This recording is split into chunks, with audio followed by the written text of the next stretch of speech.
A las 12 del mediodía del 20 de julio de 1944, el coronel Klaus von Stauffenberg entra en el complejo de oficinas del mariscal de campo Keitel en la Volksschanze, el cuartel general del Führer para el Frente Oriental, situado al este de Prusia. Tiene programado reunirse con Hitler para informarle sobre la disposición del Ejército Nacional.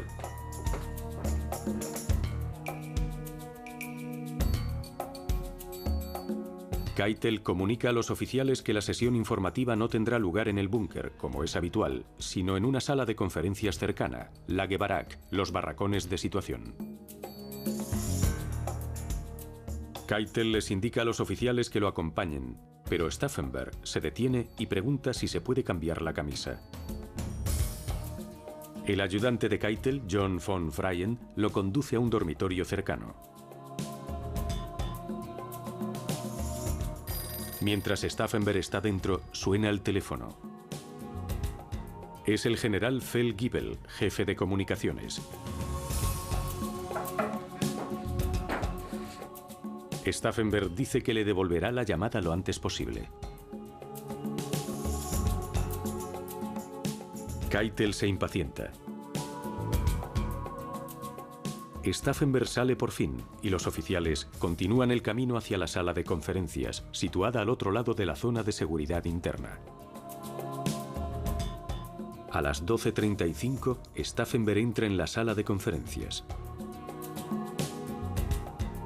Exactamente 7 minutos después, sucede lo inesperado. Así comienza uno de los capítulos más asombrosos de la historia de la Segunda Guerra Mundial. Un intento de asesinato del Führer por un grupo de altos mandos del ejército en el apogeo del poder militar alemán. Este es el testimonio histórico nunca antes contado de la Operación Valquiria.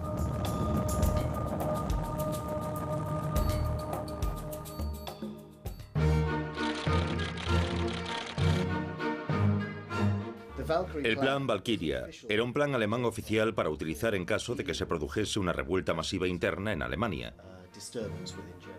Ya fuese un levantamiento de obreros extranjeros o un bombardeo aéreo especialmente concentrado que causase estragos en los servicios locales.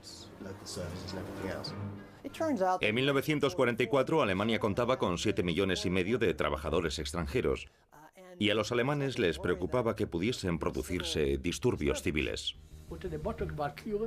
El plan, cuyo lema era Valkyria, era un plan de contingencia en caso de levantamiento de los obreros extranjeros obligados a trabajar en Alemania. En casi todos los sectores había muchos de estos trabajadores. En caso de que esta revuelta se produjese, sería sofocada por el plan Valkyria. Todos los cuerpos estaban preparados para esta emergencia. El ejército de reserva, cuyas oficinas se encontraban en la calle Wendelstraße, en Berlín, formaba las tropas designadas para ejecutar la Operación Valkyria. Los círculos de la resistencia en la Wendelstraße en Berlín eran los que tenían el control de ese plan. Así que para ellos resultaba muy lógico convertir esa operación o plan en su propia estrategia.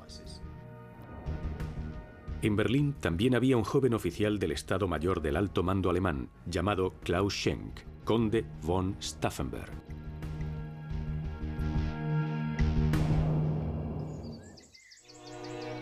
La familia von Stauffenberg era una de las más aristocráticas, antiguas y distinguidas del sur de Alemania. Tanto el padre de Klaus, Alfred, como su madre, Caroline, eran aristócratas de alto rango. Caroline ya le había dado a su marido 2 hijos, los gemelos Berthold y Alexander. En noviembre de 1907, cuando estaba embarazada de 8 meses de su siguiente hijo, decidió viajar al castillo de Stauffenberg en Gittingen.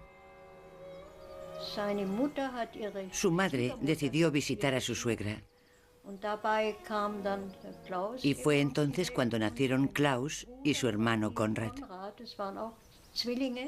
Eran gemelos, igual que sus primeros hijos. Konrad murió poco después de nacer, pero Klaus sobrevivió. Durante los 10 años siguientes, los 3 hijos de la pareja se criaron con todas las comodidades y privilegios de la nobleza alemana, en la época del Kaiser Guillermo II. La casa de Lautlingen, situada a unos 80 kilómetros al sur de Stuttgart, fue el lugar donde Klaus creció y luego vivió con su familia. En 1914 estalló el conflicto y Alemania le declaró la guerra a Francia y a Rusia. Caroline les llevaba té a los soldados que pasaban por la estación de tren local y durante el verano animó a sus hijos a que ayudasen a las mujeres del pueblo con la cosecha, ya que ahora no contaban con la ayuda de sus hombres. En su tiempo libre, Klaus leía y aprendía a tocar el violonchelo, para que junto con sus hermanos pudiesen interpretar en trío sonatas de Mozart y Haydn. Un día se enteraron de que Alemania había perdido un armisticio. Klaus rompió a llorar. Por supuesto, aún era un niño cuando aquella guerra terminó con la derrota de Alemania, en lo que fue visto por mucha gente, incluida la familia de Stauffenberg, como la humillación nacional del Tratado de Versalles en 1919. Alemania estaba en un estado de sitio, mientras distintos grupos, ya fuesen comunistas o de derechas, se disputaban el poder.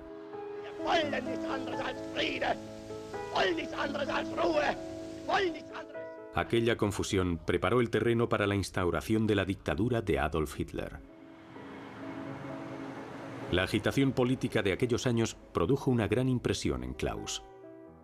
Se propuso convertirse en oficial, ya que creía que el cuerpo de oficiales siempre había sido una poderosa fuerza estabilizadora en la vida alemana.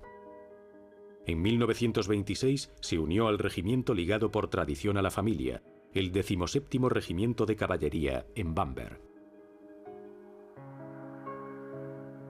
Klaus se había convertido en un joven alto e increíblemente apuesto, con un deslumbrante cabello negro, pómulos prominentes, mandíbula firme y ojos soñadores y románticos. Era una persona impresionante. Siempre tuvo carisma y era muy afectuoso y muy abierto con cualquier persona que pudiese conocer. Como católico devoto que era, se aseguraba de ir a misa todos los domingos. Durante un tiempo estuvo destinado en Bamberg, en el 17º Regimiento de Caballería. Y no muy lejos de Bamberg estaba la hacienda de mi abuelo. En esa época siempre me invitaban al baile de invierno del regimiento en Bamberg.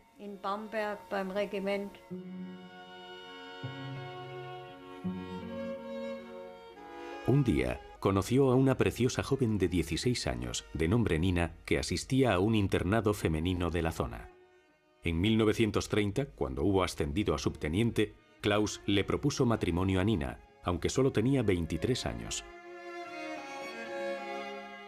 El 26 de septiembre de 1933, 8 meses después de que Hitler se alzase como canciller, Nina y Klaus contrajeron matrimonio en la iglesia de St. James en Bamberg. Klaus se casó de uniforme y con el casco de acero. Casarse es un acto de servicio, le explicó a Nina. En 1936, Klaus se presentó a los exámenes para ingresar en la prestigiosa Academia de la Guerra de Berlín. Berthold von Stauffenberg también se había mudado a Berlín con su nueva mujer, Mika. Su primo, el conde César von Hoffacker, también vivía en Berlín, en la calle Kaiser Wilhelmstrasse. Mi padre era primo directo del conde Klaus von Stauffenberg. Mi abuela y la madre de Klaus eran hermanas, por lo que había una relación muy cercana. Y creo que eso, definitivamente, tuvo algo que ver con el hecho de que mi padre acabase en la resistencia.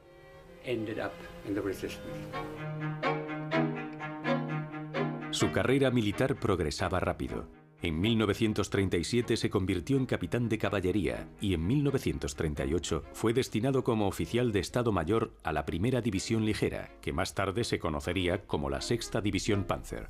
Ese mismo año, las SA y las SS organizaron la llamada Kristallnacht, o Noche de los Cristales Rotos, en la que destruyeron negocios y hogares de judíos e incendiaron numerosas sinagogas. En esa época yo tenía 8 años. Irrumpieron en los hogares judíos y arrojaron todas sus pertenencias a la calle. Quemaron y saquearon todo. Stauffenberg había apoyado la restricción de la influencia judía en el arte y en la vida pública, pero condenó firmemente esta acción. Su desencanto gradual con el régimen nazi había comenzado de manera irreversible.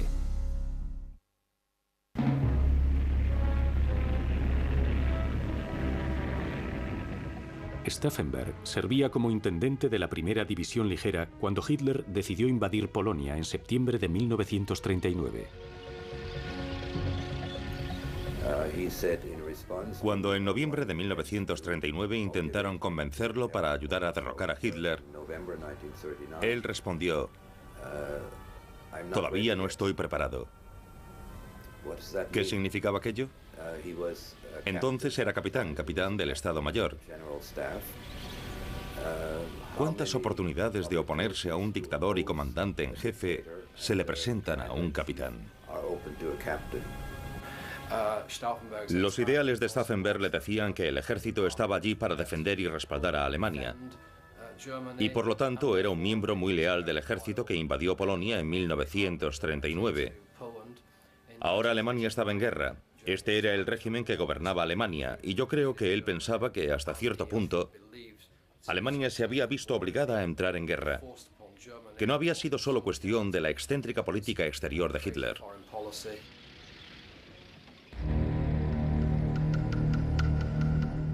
En esa época, Hitler ya estaba planeando la invasión de los Países Bajos y de Francia.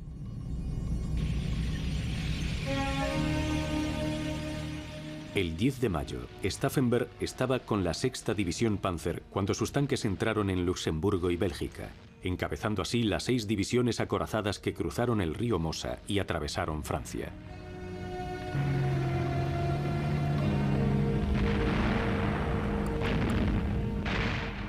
La resistencia francesa cayó más rápido de lo que el cuartel general de la división, en la retaguardia, podía controlar. Una semana más tarde, para su gran decepción, Stauffenberg fue retirado del frente y destinado a servir en el Estado Mayor del Ejército. Antes de tomar posesión de su nuevo puesto, Stauffenberg encontró tiempo para reencontrarse con su familia. Ahora era el orgulloso padre de 3 hijos, Franz Ludwig, Heimeran y Bertolt, a quien llamó así en honor a su hermano mayor. Un año después, Nina le obsequiaría con el 4º hijo de la pareja, una niña llamada Valerie.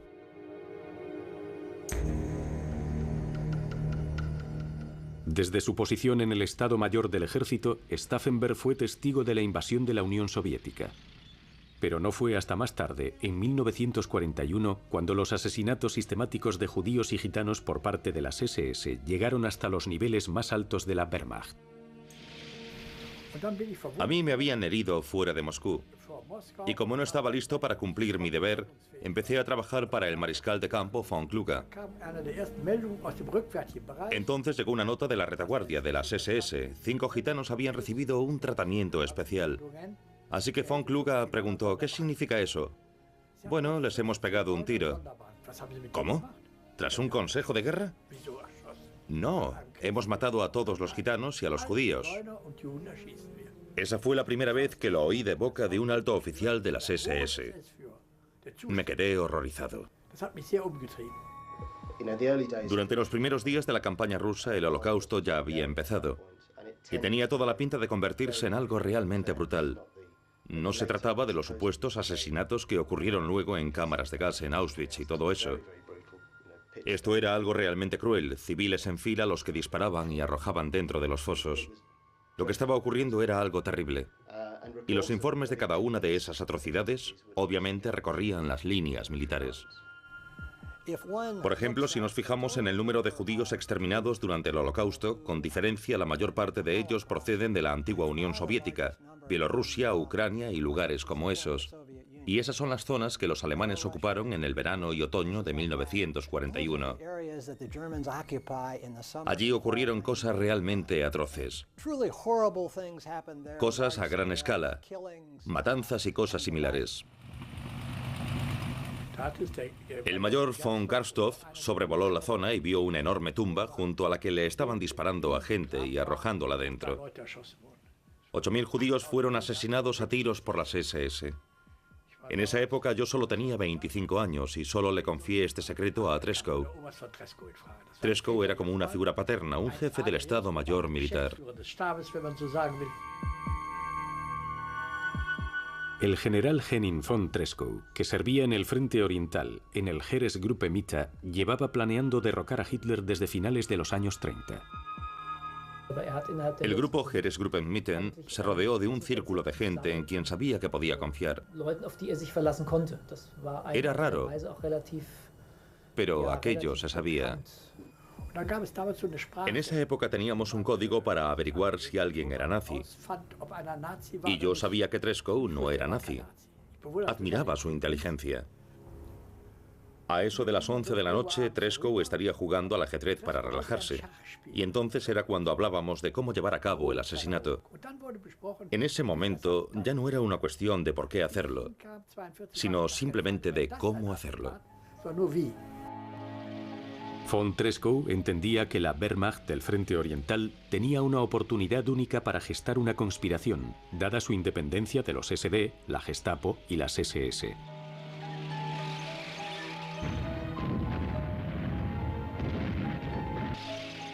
En julio de 1941, von Treschow recibió la visita de un oficial del Estado Mayor, Stauffenberg. El joven militar estaba de acuerdo con Treschow en que Hitler era un peligro, pero todavía no estaba preparado para unirse a la conspiración. No sería hasta el verano y otoño de 1942, durante una de sus misiones de reconocimiento en Ucrania, cuando Stauffenberg se convenció de que el Frente Oriental podría mantenerse. Pero en ese mismo año, Stauffenberg recibió los primeros informes sobre los genocidios de judíos rusos por parte de las fuerzas especiales de las SS, conocidos como los Einsatztruppen. Se enteró de todo aquello. Se quedó perplejo y horrorizado de que lo estuviesen haciendo en nombre de Alemania. Y en efecto creo que en ese momento fue cuando realmente se convirtió a la causa. Al ser educado como católico, siempre hay una autoridad mayor que tu Führer. Entonces ocurrió todo aquello y pasó de ser un leal miembro del cuerpo de oficiales a convertirse en un rebelde. Puso en marcha una campaña individual para convencer a los comandantes del Frente Oriental de que intentasen enfrentarse a Hitler y arrebatarle el poder. Ese invierno de 1942, el ejército alemán se detuvo ante las puertas de Stalingrado. Aun cuando el Sexto Ejército, a las órdenes del general von Paulus, se enfrentaba a una derrota, Hitler se negó a autorizar la retirada. Mi único hermano estaba en Stalingrado. Así que mi marido siempre nos contaba las últimas señales de radio del ejército sitiado de Paulus, el cuartel general de Hitler en el este. Siempre nos lo contaba a mí y a mi madre, y era horrible. Mi hermano desapareció, nunca volvió a casa. Un ejército al completo fue sacrificado, simplemente por una cuestión de prestigio.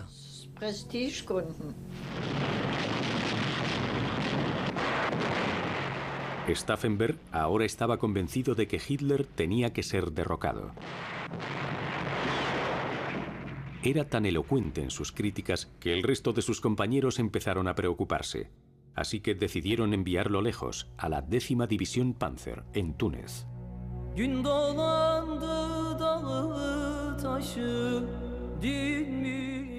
En Libia y Túnez, las victorias del afamado Afrika Korps, capitaneado por Erwin Rommel, habían sufrido un revés. Los estadounidenses habían llegado al norte de África durante la Operación Torch.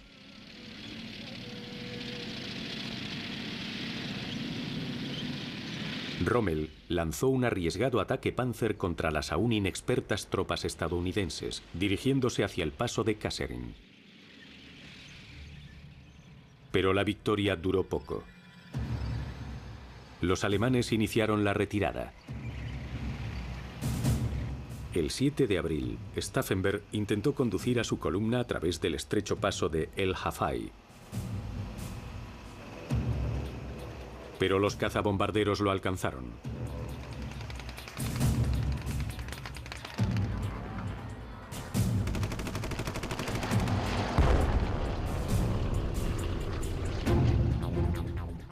Stauffenberg resultó gravemente herido. Fue trasladado a un hospital de campo en Sfax, donde perdió la mano derecha, 2 dedos de la izquierda y el ojo izquierdo.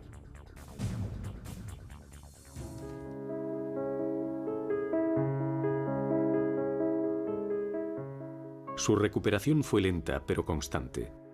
El 5 de julio volvió a Lautlingen para una convalecencia de un mes. Allí se reunió con sus hijos, Heimeran, Franz Ludwig y la pequeña Valerie, así como con su sobrina Elisabeth y su sobrino Alfred. Por esa época, el puesto de jefe del Estado Mayor del Ejército en la Oficina General del Ejército en la Wendelstraße, Berlín, había quedado vacante. El general Olbrich, sabedor del empeño de Stauffenberg en derrocar a Hitler, arregló todo rápidamente para que el puesto le fuese ofrecido a Stauffenberg. Stauffenberg lo aceptó de inmediato. En agosto de 1943, Stauffenberg concertó una reunión con Henning von Treschow para hablar sobre la implementación del Plan Valkyria. Empezaron a esbozar un perfil del nuevo gobierno que asumiría el mando justo después del golpe de Estado. El general Ludwig Beck se convertiría en el jefe de Estado. Friedrich Gedler, que había estado en la resistencia durante mucho tiempo, sería el nuevo canciller alemán. Von Treschow tomaría el control de todos los servicios de seguridad alemanes, incluidas la Gestapo y los SD de Himmler. El general Hebner pasaría a dirigir el Ministerio de Guerra. Finalmente, Olbrich o el propio Stauffenberg podrían ayudarle como secretario de Estado. El único ministro del gobierno de Hitler que los conspiradores querían mantener, en caso de que aceptase, era el ministro de Armamento, Albert Speer. Bajo su mandato, la producción de armamento había aumentado, a pesar de las devastadoras campañas de bombardeo de los británicos y de los estadounidenses. Yo entrevisté a Albert Speer y él sabía que su nombre se barajaba para convertirse en ministro de guerra en el nuevo gobierno en caso de que Hitler fuese asesinado y todo aquello fuese llevado a cabo con éxito. Stauffenberg se fue convirtiendo en el alma y el espíritu del Plan Valkyria. Pero todavía quedaba por solucionar el mayor de los problemas. Ni von Treschow ni otros conspiradores, como Merz von Kirchheim, tenían acceso al Führer. Pero entonces, en junio de 1944, Stauffenberg fue nombrado jefe del Estado Mayor de nada menos que el general Fromm, el jefe del ejército alemán. Y como Hitler quería ser informado frecuentemente sobre su disposición para el combate, Stauffenberg de repente se encontró en una posición en la que él mismo vería a Hitler de manera habitual. De todos los conspiradores, ahora él era quien estaba mejor situado para convertirse en el asesino. Al mismo tiempo, el mariscal de campo Rommel, comandante del Grupo B del ejército en Francia, finalmente había aceptado colaborar en la conspiración, que en el oeste estaba encabezada por el gobernador militar de Francia, el general von Stubnagel. Por lo tanto, el éxito de Valkyria dependía en gran parte de Stubnagel y de su mano derecha, que no era otro que el primo de Stauffenberg, César von Hoffacker. Stubnagel era su jefe inmediato, y creo que al final mi padre y Stubnagel se hicieron muy buenos amigos. Otra figura clave en la conspiración fue el general von Hasse, comandante de la ciudad de Berlín. Fue uno de los comandantes del Plan Valkyria y tenía tropas. Y con esas tropas bajo su mando se suponía que tenía que arrestar a Goebbels. Y para llevar a cabo esta tarea, le ordenó a uno de sus oficiales, el mayor Romer, que arrestase a Goebbels una vez iniciado el golpe de Estado. Donde el plan fallaba era en el hecho de que Stauffenberg no podía estar en dos sitios a la vez. Era imprescindible para organizar la operación Valkyria en Berlín, así que tenía que estar allí. Era un hombre tremendamente poderoso y dinámico, y podía coger el teléfono y hablar con cualquier parte de Alemania y convencer a todo el mundo de que actuase del modo que tenían que actuar. Pero al mismo tiempo también era el que tenía que cometer el asesinato. Así que tenía que estar a más de 480 kilómetros al este, colocando la bomba en la sala de mapas de Rastenburgo. Ya que Stauffenberg tenía que sobrevivir y volver a Berlín para orquestar el golpe, tenía que utilizar un temporizador con un alambre de retención. Probamos dinamita de toda Europa, holandesa, francesa, belga, así como otro tipo de explosivos. Y pude asegurar que los explosivos británicos eran los mejores, especialmente los alambres de retención, ya que eran silenciosos. Los otros silbaban. También dije que había que utilizar 2 bombas y dichos alambres, por si una de ellas fallaba, solo para estar seguros. El co-conspirador de Stauffenberg, el general Helmut Stief, consiguió las bombas y los alambres necesarios del teniente von Beslager. ¿Tienes explosivos británicos? Sí, mételos en el maletín y llévaselos a Steve. Entonces fue cuando me di cuenta de lo que estaba ocurriendo. Así que cogí mi maletín, un modelo muy básico de cuero, y lo llené de explosivos británicos. Eran de plástico y cuadrados. Y entonces añadí los alambres necesarios y fui a ver a Steve. El objetivo primordial del Valkyria era acabar con la cúpula alemana. Los mariscales de campo von Kluge y Rommel insistían en que no solo con Hitler, Himmler, jefe de las SS, y a Hermann Göring, jefe de la Luftwaffe, y al que Hitler había nombrado sucesor, también deberían ser eliminados. El problema era que estos 3 hombres rara vez se reunían en la misma conferencia. El 11 de julio, Stauffenberg viajó a Berghof con Steve. Estaban preparados para hacer detonar la bomba. Pero ni Himmler ni Göring estaban presentes.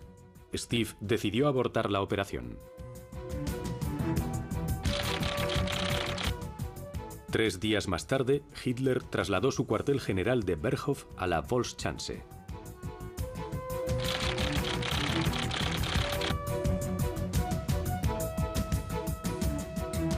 Construida en 1941 para preparar la Operación Barbarroja, la Volkschanze había sido ampliada hasta crear un amplio complejo que comprendía 3 anillos de seguridad.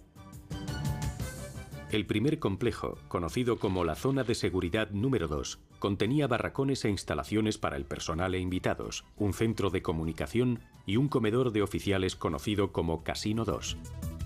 Al noroeste estaba la Zona de Seguridad número 1, dentro de la cual se encontraban las oficinas de las figuras principales del régimen nazi, incluidas las de Göring, el general Jodl y la del oficial de campo Wilhelm Keitel. Justo a la izquierda de la Zona 1 había otro sector fuertemente protegido, conocido como la Führerzone. Aquí había un enorme búnker reservado para el Führer, así como refugios para ataques aéreos y varios barracones de madera, en uno de los cuales había una sala de mapas de situación. El 14 de julio, Stauffenberg y el general Fromm fueron convocados en la Volkschanze al día siguiente. En esta famosa foto se puede ver a Stauffenberg erguido como un roble, mientras Hitler saluda al general Bodenschatz de la Luftwaffe. En Berlín, el general Olbricht ya estaba dando órdenes para el plan Valkyria, pero Stauffenberg fue informado de nuevo de que no colocase las bombas porque Himmler y Göring no estaban presentes.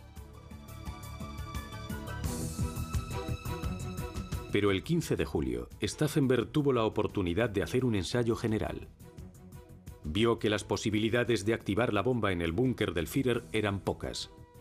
Por lo tanto, tendría que romper la cápsula fuera de allí, preferiblemente en el complejo de oficinas de Keitel. También vio que la distancia entre los 2 edificios era de unos 365 metros, lo cual significaba que le llevaría alrededor de 10 minutos a pie. Por lo tanto, un alambre de 10 minutos no sería suficiente, los necesitaría de 30 minutos.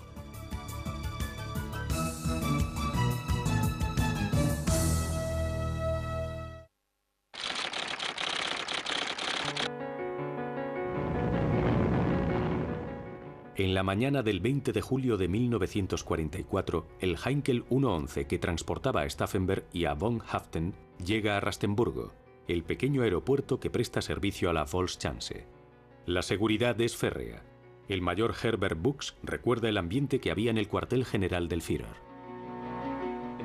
En el este la situación era muy crítica. También hacía mucho calor y había mucha humedad, condiciones que a Hitler no le gustaban. El ambiente general en la Volkschanze era tenso.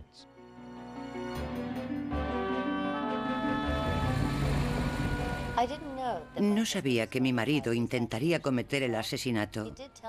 Me dijo que en caso de que fracasase no debería serle leal. Lo más importante era que uno de nosotros sobreviviese para cuidar de los niños.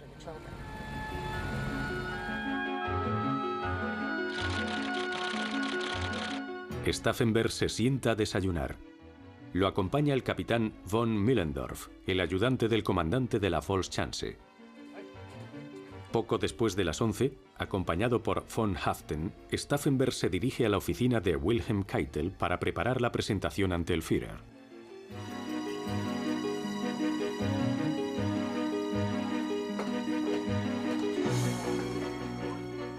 Allí, Stauffenberg recibe una noticia inquietante.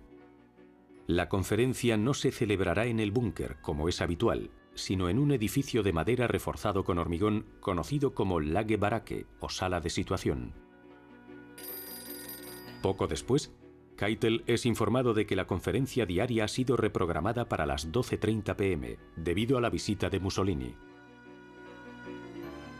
Entonces decide que deberían ir a la sala de conferencias lo antes posible. La bomba ha de ser activada de inmediato. Stauffenberg pregunta dónde se puede cambiar la camisa. Von Freund conduce a los oficiales a una habitación. Una vez dentro, unos nerviosos Haften y Stauffenberg empiezan a activar la bomba. Stauffenberg utiliza una tenaza especial para romper las cápsulas del alambre británico.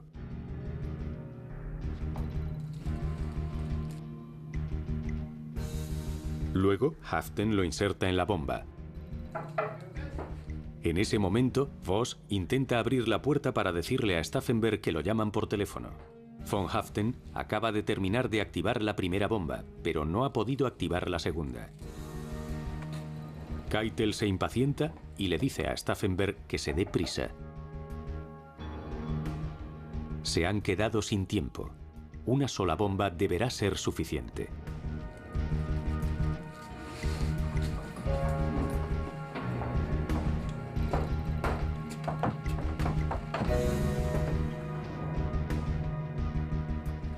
Von Freund se ofrece a llevarle el maletín a Stauffenberg, pero Stauffenberg rechaza el ofrecimiento. Quiero sentarme lo más cerca del Führer posible, dice. No oigo muy bien.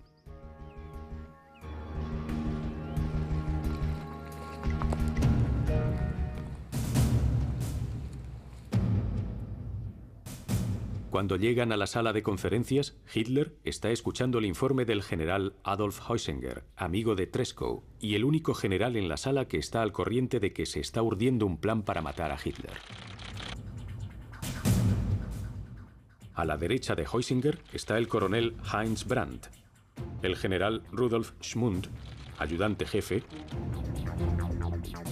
el coronel Heinrich Bormann, de la Wehrmacht, y el taquígrafo Berger, así como otros oficiales. A la izquierda de Hitler está el general Alfred Jodl, jefe de operaciones. Y su segundo, el general Barlimont. Ni Göring ni Himmler están presentes, pero Stauffenberg sabe que debe proceder con el plan.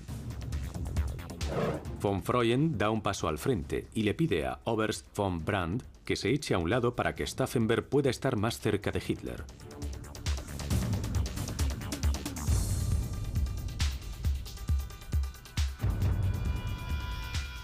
Con la bomba ya colocada, Stauffenberg le dice a von Freund que tiene que hacer una llamada y se va. Por desgracia, Brandt vuelve a su posición anterior.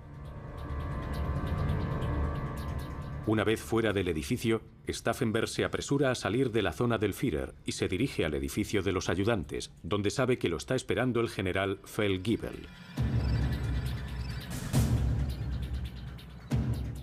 En la sala de conferencias, la presentación de Heusinger continúa. El reloj sigue corriendo.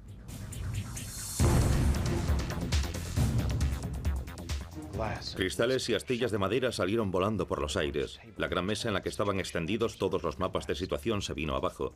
Después de unos segundos de silencio escuché una voz que decía: ¿Dónde está el Führer?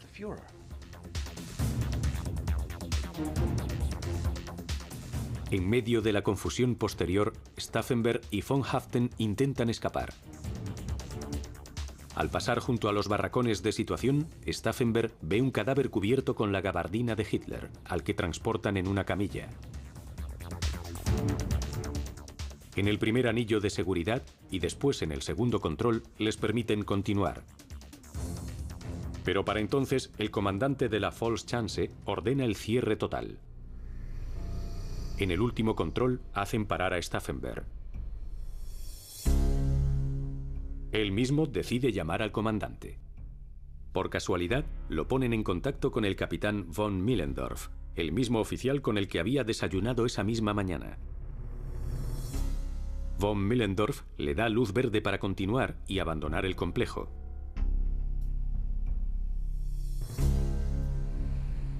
De camino al aeropuerto, von Haften abre su maletín y arroja la segunda bomba al bosque. Su Heinkel despega a la 1:15 p.m. Pero debido a fuertes rachas de viento, Stauffenberg y von Haften no llegarán a Wendelstraße hasta las 4:30 de la tarde.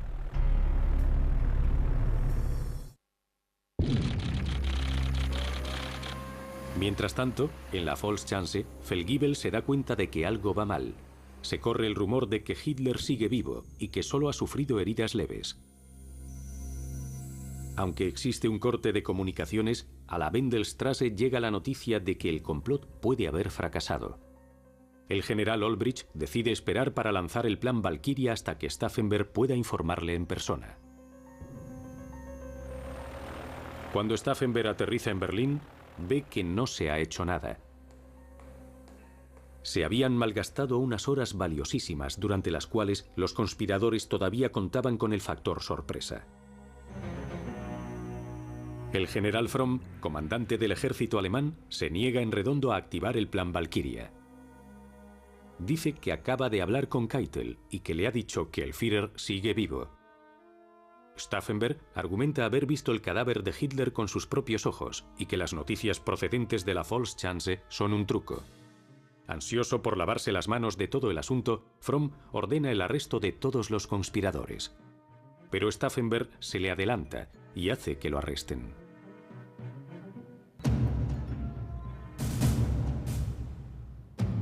Junto con Olbricht y Merz von Kirchheim, Stauffenberg empieza a emitir frenéticamente órdenes por telex a las distintas unidades del ejército, apremiándolos a situarse en las posiciones que les habían sido asignadas.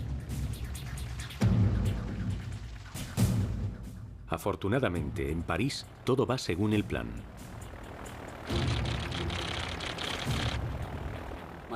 Mi padre siguió adelante y arrestó a la gente más importante de las SS y la Gestapo en París. Luego tenían un problema que solucionar, ya que el mariscal de campo Kluge, el jefe militar en Francia, estaba al corriente de la resistencia, pero todavía no había decidido por completo si se uniría a ella. Y ahí viene la famosa frase de Kluge que se cita tan a menudo: caballeros, mientras el cerdo siga vivo, no puedo. Kluge se suicidó justo 4 semanas después de aquello. Así que mi padre y Studenager volvieron a París y tuvieron que abrir las puertas de la cárcel. El traqueteo de las máquinas de escribir se detuvo en la Wendelstraße cuando Radio Berlín emitió un comunicado. Se ha producido un atentado contra la vida del Führer, pero Hitler está vivo y hablará en la radio muy pronto.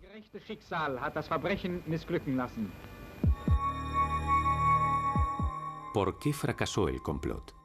No solo uno, sino una secuencia de acontecimientos habían arruinado la conspiración. El primer factor fue la decisión de von Freund de colocar a Stauffenberg a la derecha de Hitler, junto a Heusinger.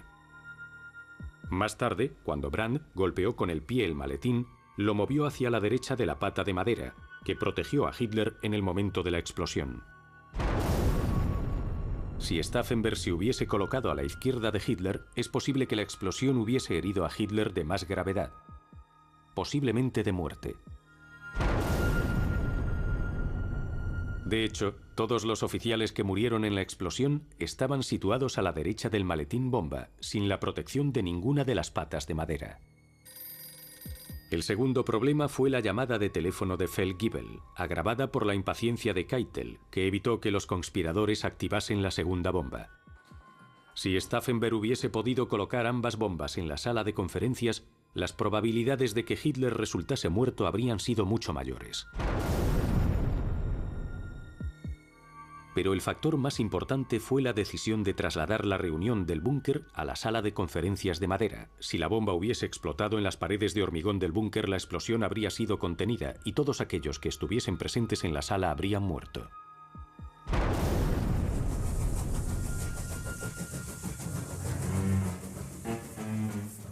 Hitler estaba convencido de que lo había salvado la providencia. Saludándolo con la mano izquierda, ya que se había lesionado el brazo derecho en la explosión, recibió con orgullo a su invitado, el exdictador italiano Benito Mussolini. Mientras Hitler le mostraba a Mussolini los restos de las barracas, le decía: «Ya ve, no ha quedado nada en pie y aún así yo he salido sin un solo rasguño». En realidad se había herido el hombro, así que colocó la mano derecha entre los botones de su túnica como Napoleón. Hasta entonces todo el mundo estaba convencido de que había sido alguno de los obreros que trabajaba en las barracas. Pero la repentina desaparición de Stauffenberg les hizo ver las cosas de una manera totalmente diferente. Esa noche, Hitler supo que un grupo de oficiales habían sido los responsables.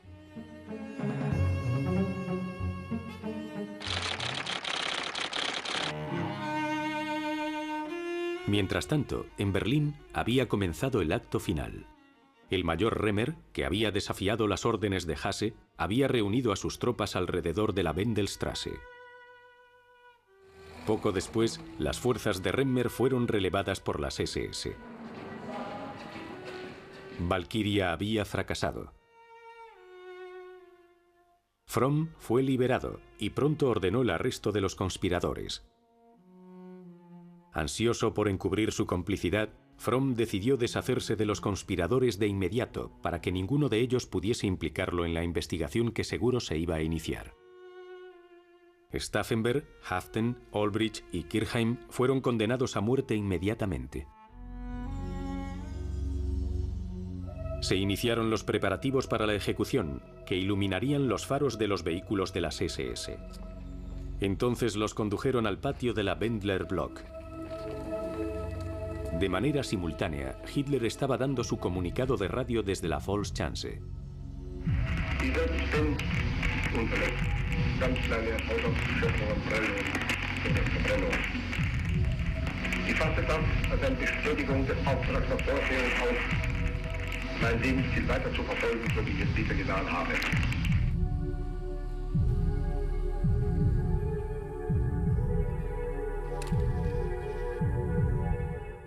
¡Larga vida a nuestra sagrada Alemania!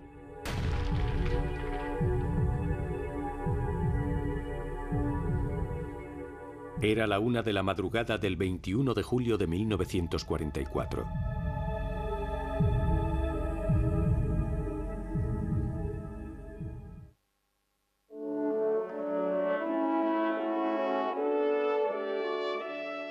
Al final, el destino había sido piadoso con Klaus von Stauffenberg. Muchos otros oficiales de alto rango no tuvieron tanta suerte. El atentado convenció a Hitler de que no podía confiar en la cúpula de la Wehrmacht. Hizo una purga en el cuerpo de oficiales y utilizó el shock del ataque para reunir en el Reichstag a todos los miembros supervivientes de la antigua oposición. Al mismo tiempo, aquellos oficiales que habían resultado heridos o muertos por la bomba eran aclamados como héroes.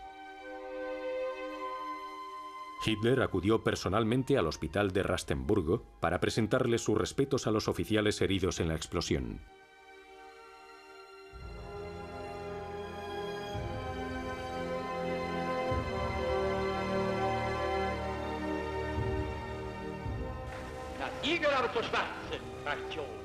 Hitler ordenó una serie de juicios mediáticos en el Volksgerichtshof, o Tribunal del Pueblo, presidido por un temido juez llamado Roland Freisler.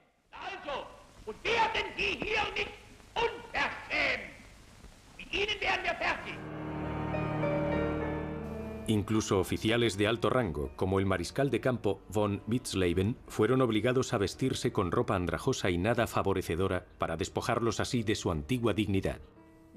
Mi marido fue ejecutado ese mismo día.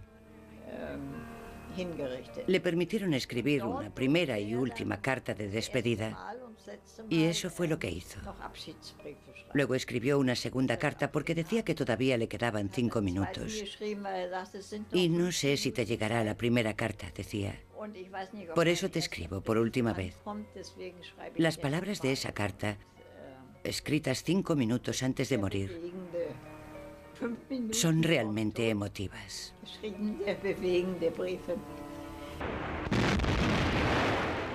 Y la guerra continuó. Seguiría durante otros 10 meses, en los cuales millones de personas perderían la vida.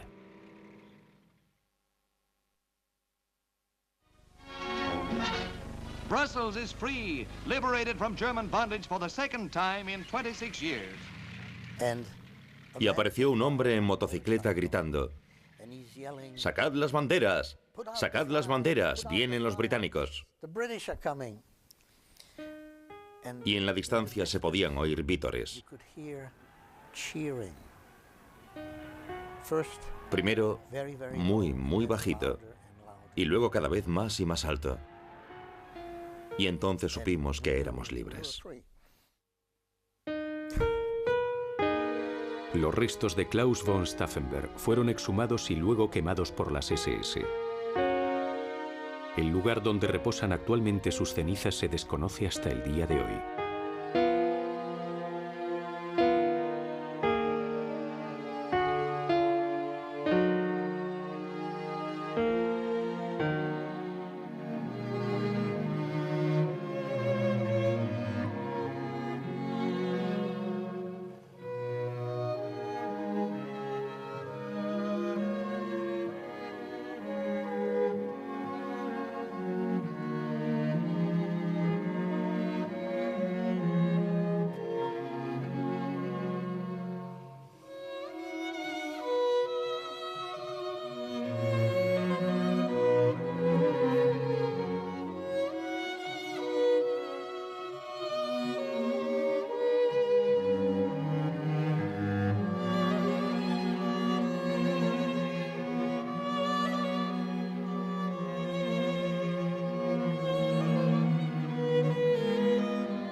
En el apogeo del poder militar alemán.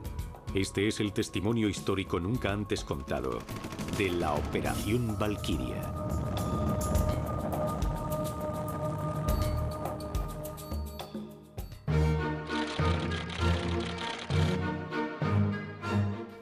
El plan Valquiria era un plan alemán oficial para utilizar en caso de que se produjese una revuelta masiva interna en Alemania. Ya fuese un levantamiento de obreros extranjeros o un bombardeo aéreo especialmente concentrado que causase estragos en los servicios locales. En 1944 Alemania contaba con 7,5 millones de trabajadores extranjeros y a los alemanes les preocupaba que pudiesen producirse disturbios civiles. El plan, cuyo lema era Valquiria, era un plan de contingencia en caso de levantamiento de los obreros extranjeros obligados a trabajar en Alemania. En casi todos los sectores había muchos de estos trabajadores. En caso de que esta revuelta se produjese, sería sofocada por el plan Valquiria. Todos los cuerpos estaban preparados para esta emergencia. El ejército de reserva, cuyas oficinas se encontraban en la calle Wendelstraße, en Berlín, formaba las tropas designadas para ejecutar la Operación Valquiria. Los círculos de la resistencia en la Wendelstraße en Berlín eran los que tenían el control de ese plan. Así que para ellos resultaba muy lógico convertir esa operación o plan en su propia estrategia. En Berlín también había un joven oficial del Estado Mayor del Alto Mando alemán, llamado Klaus Schenk, conde von Stauffenberg.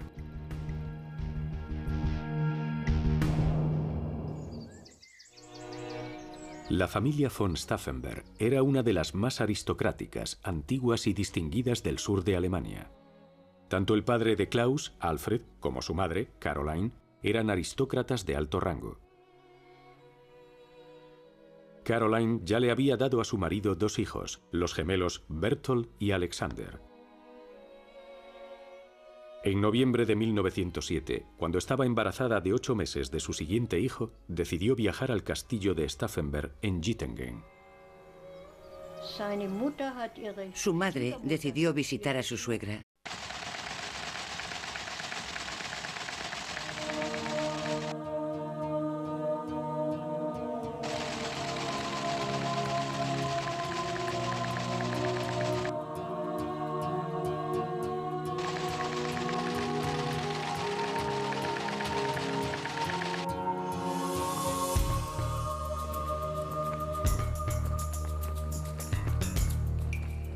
A las 12 del mediodía del 20 de julio de 1944, el coronel Klaus von Stauffenberg entra en el complejo de oficinas del mariscal de campo Keitel en la Volksschanze, el cuartel general del Führer para el Frente Oriental, situado al este de Prusia. Tiene programado reunirse con Hitler para informarle sobre la disposición del Ejército Nacional.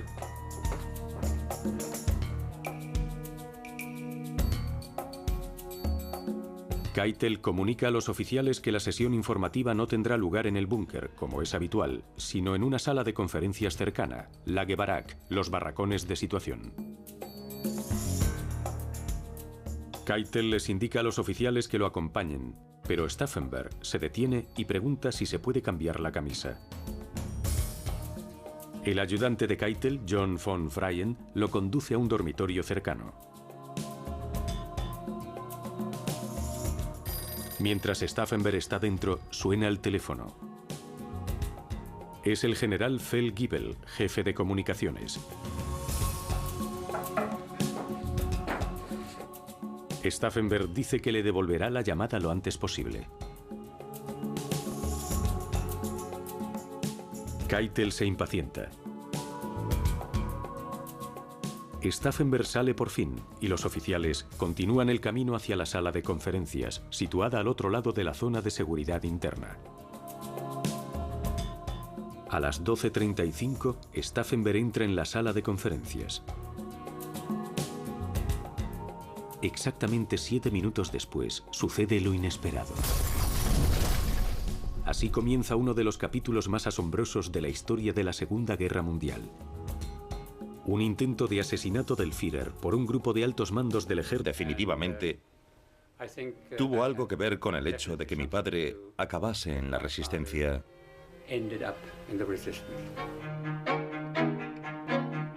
Su carrera militar progresaba rápido.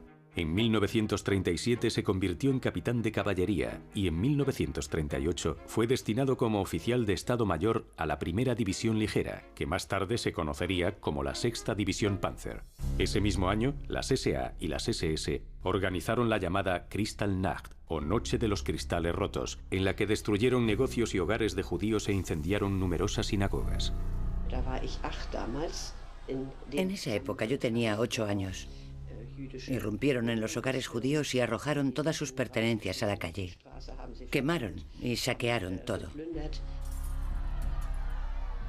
Stauffenberg había apoyado la restricción de la influencia judía en el arte y en la vida pública, pero condenó firmemente esta acción. Su desencanto gradual con el régimen nazi había comenzado de manera irreversible.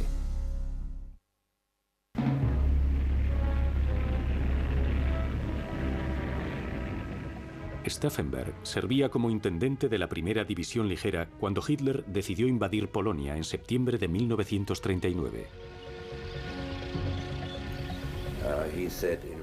Cuando en noviembre de 1939 intentaron convencerlo para ayudar a derrocar a Hitler, él respondió: "Todavía no estoy preparado". ¿Qué significaba aquello? Entonces era capitán del Estado Mayor. ¿Cuántas oportunidades de oponerse a un dictador y comandante en jefe se le presentan a un capitán? Los ideales de Stauffenberg le decían que el ejército estaba allí para defender y respaldar a Alemania. Y por lo tanto era un miembro muy leal del ejército que invadió Polonia en 1939. Ahora Alemania estaba en guerra. Este era el régimen que gobernaba Alemania, y yo creo que él pensaba que hasta cierto punto Alemania se había visto obligada a entrar en guerra, que no había sido solo cuestión de la excéntrica política exterior de Hitler. regimiento de caballería en Bamberg.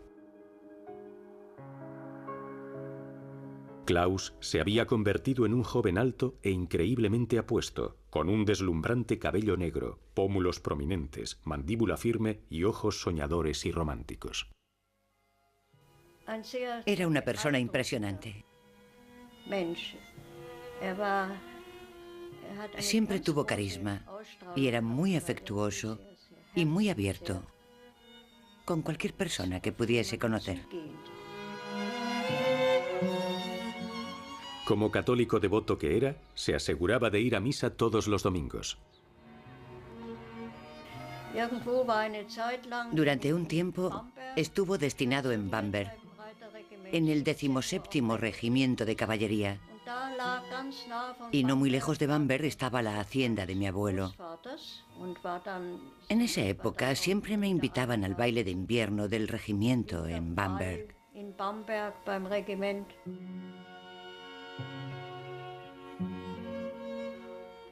Un día conoció a una preciosa joven de 16 años, de nombre Nina, que asistía a un internado femenino de la zona. En 1930, cuando hubo ascendido a subteniente, Klaus le propuso matrimonio a Nina, aunque solo tenía 23 años.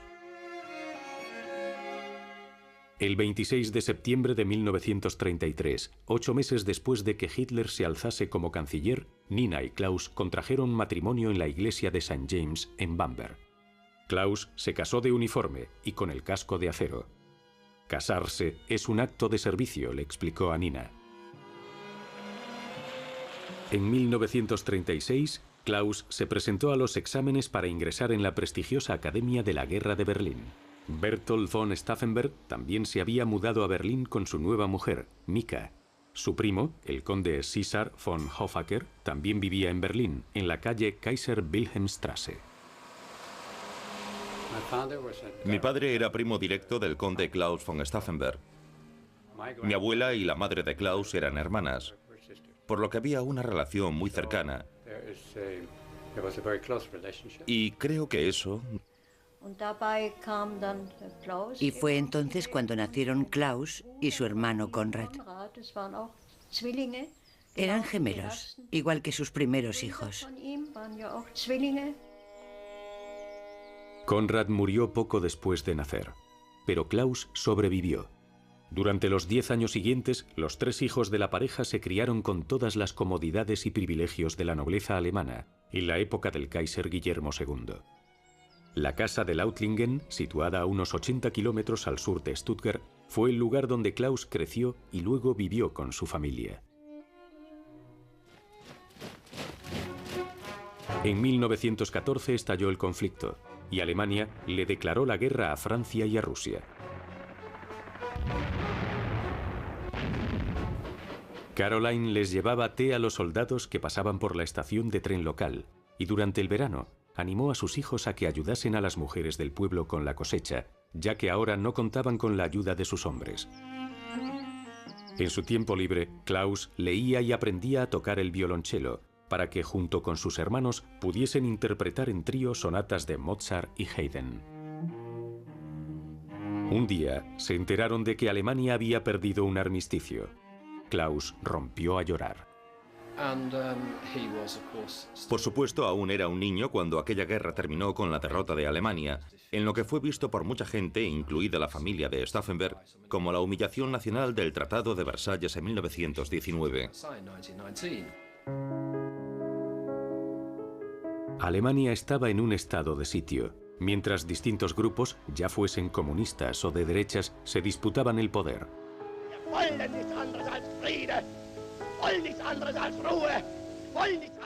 Aquella confusión preparó el terreno para la instauración de la dictadura de Adolf Hitler. La agitación política de aquellos años produjo una gran impresión en Klaus. Se propuso convertirse en oficial, ya que creía que el cuerpo de oficiales siempre había sido una poderosa fuerza estabilizadora en la vida alemana. En 1926 se unió al regimiento ligado por tradición a la familia, el 17º Regimiento